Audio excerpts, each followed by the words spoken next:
สวัสดีครับวันนี้เราจะมาคุยกันถึงเรื่องของกำปั้นเหล็กของกองทัพประชาชนลาวหรือว่าแสนยานุภาพของอาวุธยิงระยะไกลที่มีประจำการอยู่ในกองทัพประชาชนลาวกองทัพประเทศเพื่อนบ้านของเราครับมาดูอาวุธที่เป็นกำปั้นเหล็กของกองทัพประชาชนลาวชนิดแรกครับนั่นก็คือเครื่องยิงลูกระเบิดอัตโนมัติแบบตรงเฟิง CS SS4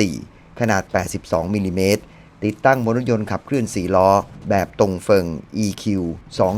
2052เครื่องยิงลูกระเบิดรุ่นนี้นะครับแม้จะใช้รูปแบบมาจากเครื่องยิงลูกระเบิดแบบ Type 81แต่จีนก็พัฒนาขีดความสามารถสูงขึ้น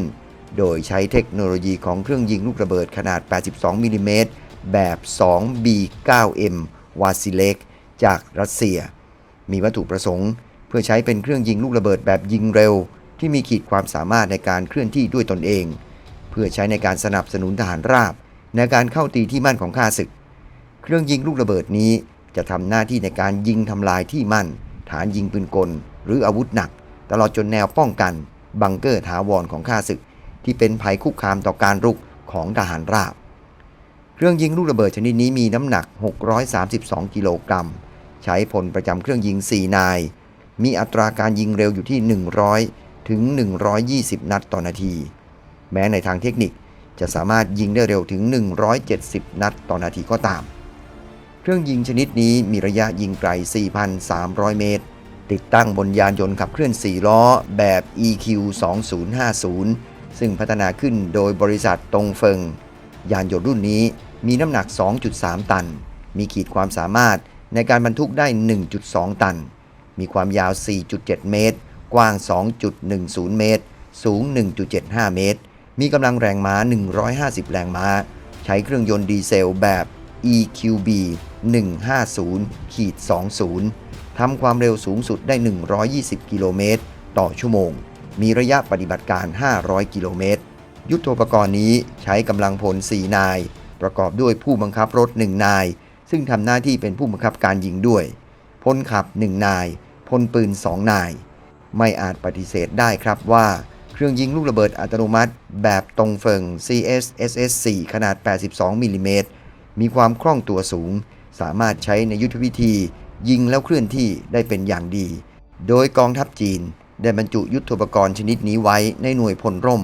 เนื่องจากมีน้ำหนักเบาสามารถลำเลียงหรือขนส่งทางอากาศเข้าสู่พื้นที่เป้าหมายได้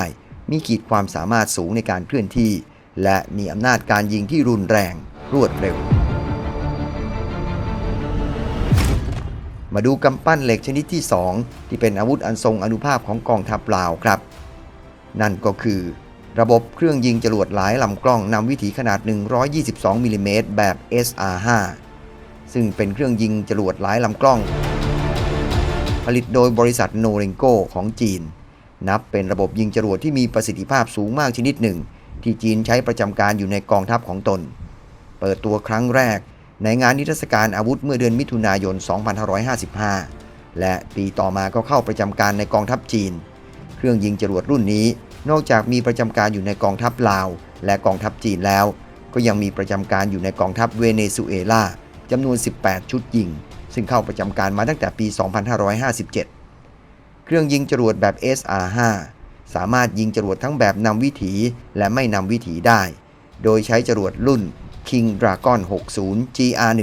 ขนาด220มิลลิเมตรมีระยะยิงไกล70กิโลเมตรหรืออาจจะใช้จรวดนำวิถีแบบมังกรไฟหรือ Fire Dragon BRE7 ขนาด122มิลลิเมตรมีระยะยิงไกลสุด40กิโลเมตรและระยะยิงหวังผล20กิโลเมตรเครื่องยิงจรวด SR5 ติดตั้งบนรถบรรทุกขับเคลื่อน6ล้อแบบ TA530 ซึ่งเป็นแบบดับเบิลแคป4ประตูทำให้มีความสะดวกรวดเร็วในการขึ้นลงของพลประจำรถมากกว่ารถบรรทุกส่วนใหญ่ที่มีเพียง2ประตูรถรุ่นนี้ทำความเร็วได้85กิโลเมตรต่อชั่วโมงมีระยะทำการ600กิโลเมตรมาดูกำปั้นเหล็กชนิดต่อไปของกองทัพลาวครับนั่นก็คืออาวุธปล่อยนำวิถีจากพื้นสู่อากาศแบบ S125 ซึ่งใช้ในภารกิจการโจมตีอากาศยานในระยะต่ำอาวุธปล่อยนำวิถีชนิดนี้พัฒนาขึ้นมาตั้งแต่สมัยรัสเซียยังคงเป็นสหภาพโซเวียตในช่วงปีพุทธศักราช 2504 ถูกใช้ในสมรภูมิต่างๆมาหลายสมรภูมิไม่ว่าจะเป็นสงครามในเวียดนามในโคโซโว สงครามอ่าวเปอร์เซียและสงครามในซีเรียครั้งล่าสุดทำให้อาวุธชนิดนี้มีการพัฒนาอย่างต่อเนื่องมาโดยตลอดอาวุธปล่อยนำวิถี S-125 มีระยะปฏิบัติการไกลสุด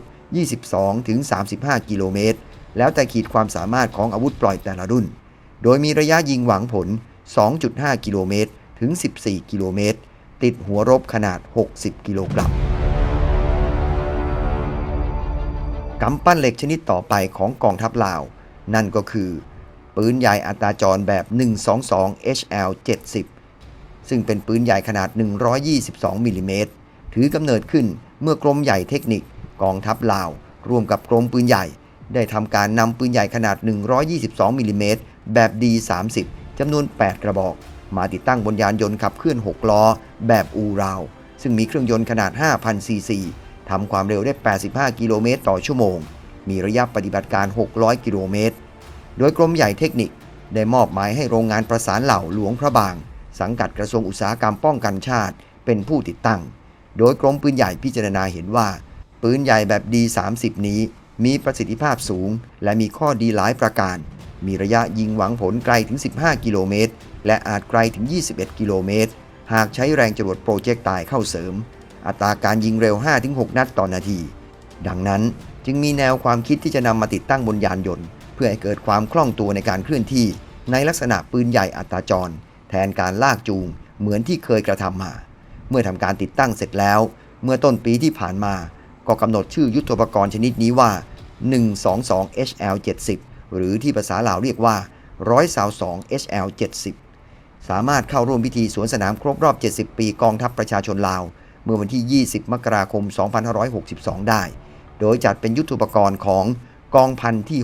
643 สังกัดกองพลที่ 4 และกองพันที่ 635 สังกัดกองพลที่ 5กำปั้นเหล็กอีกชนิดหนึ่งครับของกองทัพลาวนั่นก็คือปืนใหญ่อัตราจรแบบ PCL09 หรือ CSSH1 122 มิลลิเมตรซึ่งเป็นชื่อที่ใช้ในการส่งออกของบริษัทโนริงโกของจีนยุทโธปกรณ์ชนิดนี้เริ่มใช้ครั้งแรกเมื่อปี 2553 ในการฝึกร่วมของกองทัพจีนที่นครเซี่ยงไฮ้จุดเด่นของปืนใหญ่อัตราจรชนิดนี้คือสามารถตั้งยิงภายหลังจากรถจอดได้โดยใช้ระยะเวลาเพียง 90 วินาทีปืนใหญ่อัตราจรชนิดนี้นอกจากจะประจำการในกองทัพลาวกองทัพจีนแล้วยังประจำการอยู่ในกองทัพรวันดาอีกด้วยกำปั้นเหล็กชนิดสุดท้ายที่จะนำมาเสนอในวันนี้คืออาวุธปล่อยนำวิถีจากพื้นสู่อากาศระยะต่ำแบบยีเทียนหรือชอแรตบางครั้งเรียกกันว่าอาวุธปล่อยนำวิถีแบบเทียนหลง 6 ซึ่งมีระบบค้นหาเป้าหมายด้วยเรดาร์โดยมีระยะในการค้นหา 18 กิโลเมตรอาวุธปล่อยนำวิถีมีจำนวนทั้งสิ้น 8 ลูกติดตั้งบนยานยนต์ขับเคลื่อน 6 ล้อแบบ WZ551 มีระยะยิงหวังผลตั้งแต่ 500 ถึง 6,000 เมตรอาวุธปล่อยนำวิถีนี้คืออาวุธปล่อยที่ดัดแปลงมาจากอาวุธปล่อยนำวิถีอากาศสู่อากาศแบบ TY90 ซึ่งมีสมญานามว่า Sky Swallow 90 ซึ่งใช้ติดตั้งบนเครื่องบินขับไล่นั่นเองสำหรับยานยนต์ขับเคลื่อน 6 ล้อแบบ WZ551 ที่ติดตั้งอาวุธปล่อยแบบยีเทียนนั้นผลิตโดยบริษัทโนริงโกเป็นยานยนต์สะเทินน้ำสะเทินบกที่สามารถใช้ในภารกิจยกพลขึ้นบกได้โดยแล่นจากเรือยกพลขึ้นบกขึ้นสู่หาดสามารถบรรทุกกำลังพลได้ 11 นายพร้อมพลประจำรถอีก 3 นายรุ่นที่ติดตั้งอาวุธปล่อยนำวิถียีเทียนนี้ยังได้รับการติดตั้งปืนกลขนาด 12.7 มิลลิเมตรเป็นอาวุธประจำรถมีเครื่องยนต์ขนาด 320 แรงม้าทำความเร็วได้ 85 กิโลเมตรต่อชั่วโมงและมีระยะปฏิบัติการ 800 กิโลเมตรนี่คือตัวอย่างของกำปั้นเหล็กหรือยุทโธปกรณ์อันทรงอานุภาพของกองทัพลาวที่กำลังได้รับการพัฒนาให้ก้าวหน้าและมีความทันสมัยทัดเทียมกับประเทศอื่นๆในเอเชียตะวันออกเฉียงใต้กำปั้นเหล็กแห่งกองทัพลาวเป็นทหารกองทัพประชาชนลาวพวกเขาทหารลาวเป็นเงาพลังแห่งพวกเขาเป็นกำแพงเป็นบ่อเกิดแห่งความสงบประสานสมทบทุกละหกปกป้องเขตแดน